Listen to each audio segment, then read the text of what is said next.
มันจะเลิ่นทำอย่าได้ลามีเตโชคแก่ข้าพญาน้อมยืนถวายโอ้ยพญาทายให้พี่เป็นไก่นี้ขอบุญบารมีทำนำพรทรงอยู่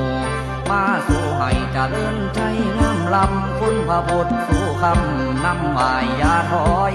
อย่าได้รอยคุณแห่งสมภารปาฏิดานความสุขสุขเย็น